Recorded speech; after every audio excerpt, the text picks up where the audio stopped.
Assalamualaikum warahmatullahi wabarakatuh. Pemirsa, hari ini kami akan memanen madu yang berasal dari lebah trigona jenis biroi yang katanya lebah asli dari Sulawesi.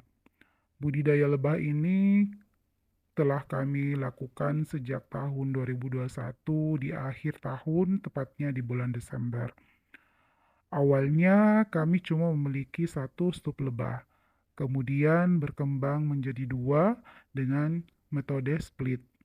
Stup yang ini adalah anakan dari indukan lebah yang pertama kali kami beli saat itu seharga 400.000.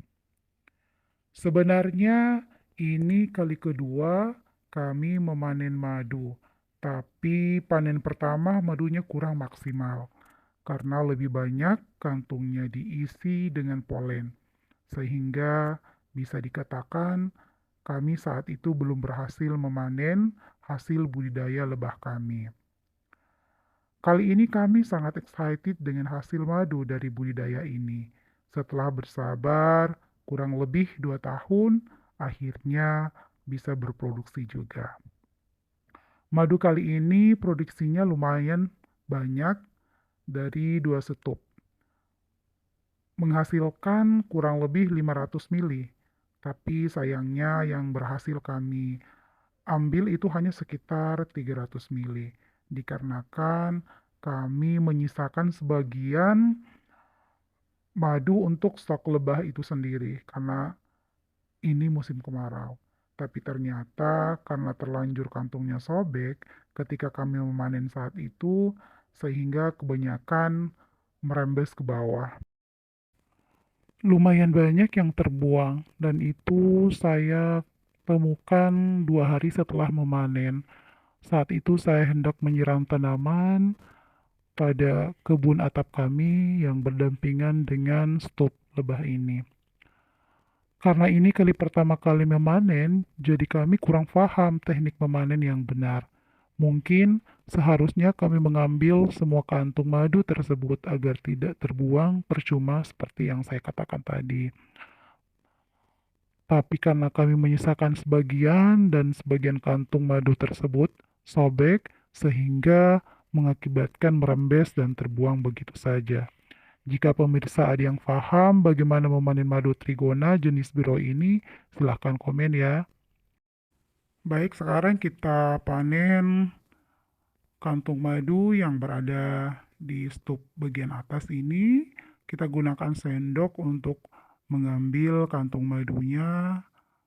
Lakukan secara hati-hati ya, karena kantung ini sangat rapuh dan mudah sobek.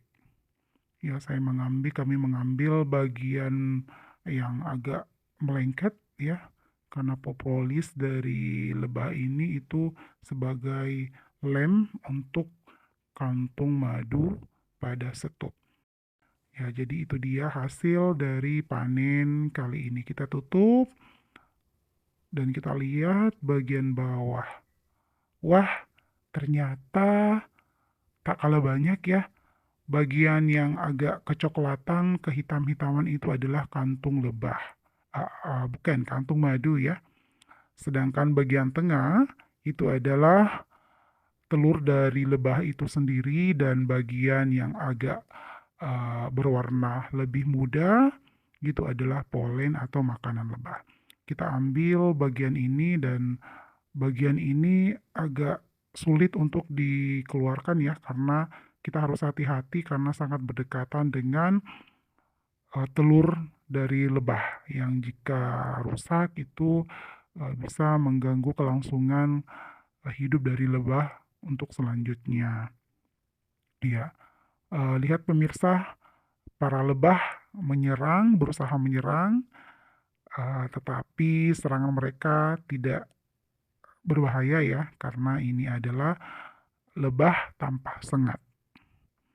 Baik, kami menyisakan sebagian untuk lebah, ya jadi kami cukup untuk mengambil bagian ini saja.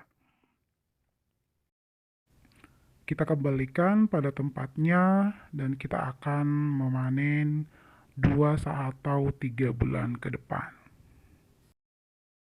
Jadi, pemirsa, bagi Anda yang tinggal di lokasi yang memiliki banyak pepohonan yang bisa menjadi pakan dari lebah itu atau vegetasi lebah, mengapa tidak mencoba untuk membudidayakan lebah jenis ini? Ada banyak lebah trigona dan lebah jenis biroi adalah lebah yang kami budidayakan. Selanjutnya kita akan menyaring hasil panen tadi. Ya, kita saring hingga kantung madu dan propolis itu terpisah dari cairan madu. Ketika kita memanen, mau tidak mau beberapa lebah akan ikut terambil ya, karena mereka menyerang saat kita memanen. Ya, kita tekan-tekan hingga madu yang terperangkap dalam kantung lebah itu semuanya merembes dan terpisah. Anak-anak turut menyaksikan proses memanen lebah kami kali ini.